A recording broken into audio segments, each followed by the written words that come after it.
দিনের পর দিন, সময়ের পর সময় সমস্ত কিছু ত্যাগ করে ভারতবর্ষের পশ্চিমবাংলায় এই পদ্মফুল, এই বিজেপি সরকার প্রথম মুখ্যমন্ত্রীর পদ শুভেন্দু অধিকারী নিতে পেরেছেন। এর জন্য সমগ্র পশ্চিমবাংলার সাধারণ জনগণকে শুভেচ্ছা ও গৌরবিক অভিনন্দন।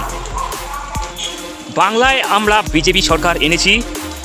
আমরা বাংলাতে নতুনভাবে রাজনৈতিক সংগঠন আমরা তৈরি করব।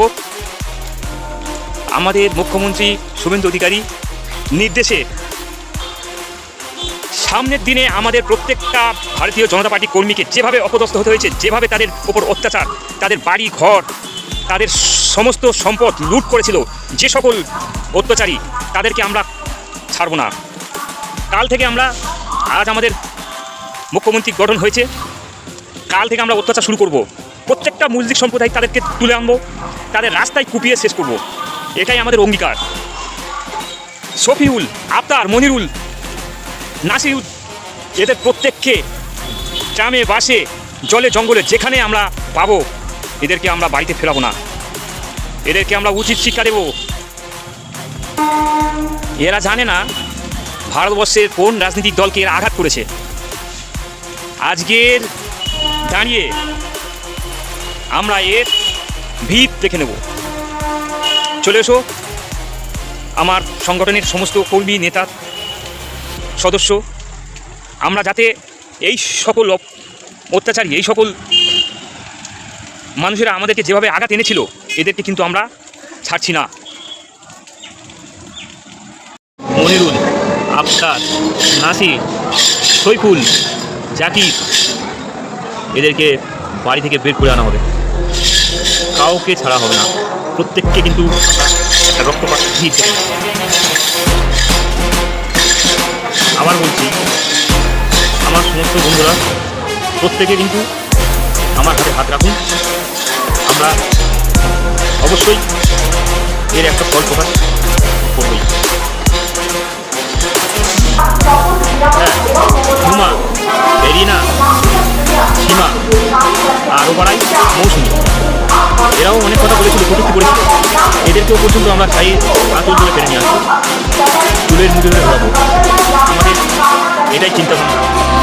ভারতীয় রাজনৈতিক দল কী করতে পারে সেটাই আমরা দেখাবো। ভাবুন বন্ধুরা, যদি এমনটা রাজনৈতিক দল তারা ক্ষমতায় আসার পর যদি এমন ধরনের বিহেভ করতো এবং মানুষদেরকে হাইরানি, যখন থেকে শুরু করে বাড়িঘর ভাঙচুর, লুটপাট, মেয়েদের উপর অত্যাচার, চিরতা থেকে শুরু করে আরও যত ধরনের সমাজ বিরোধী কাজ রয়েছে, এই সমস্ত কাজে এরা নতুন কাজ যখন মুখ্যমন্ত্রী হওয়ার পর যদি এমন ধরনের কাজে লিপ্ত থাকে,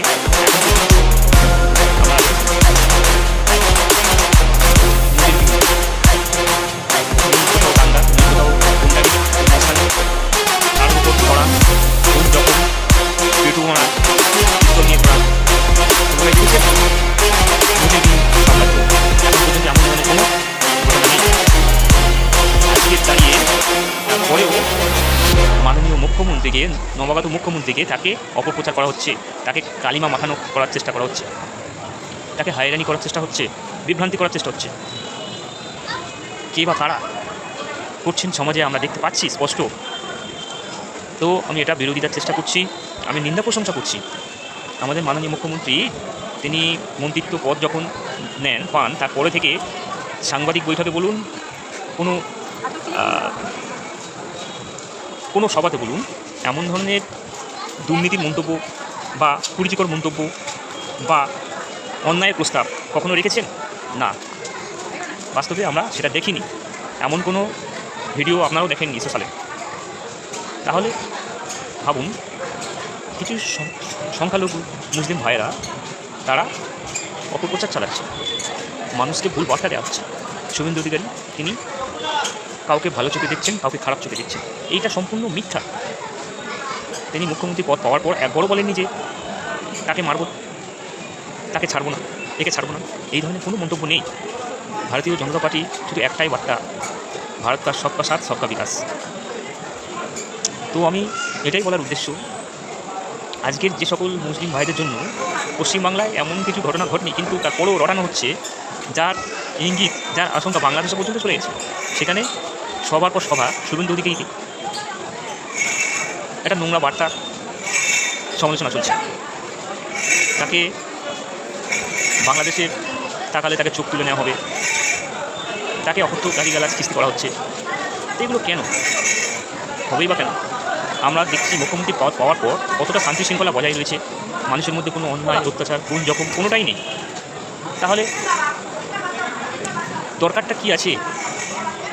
যে পরিবেশটা সুস্থ পরিবেশ, শান্ত পরিবেশ, সেই পরিবেশে বিষ কেন ছড়ানো হবে? আজকের যাকে কালি মাখানোর চেষ্টা করা হচ্ছে, আপনি অন্যকে মাখাচ্ছেন না, আপনারা নিজেরাই কালি মাখছেন।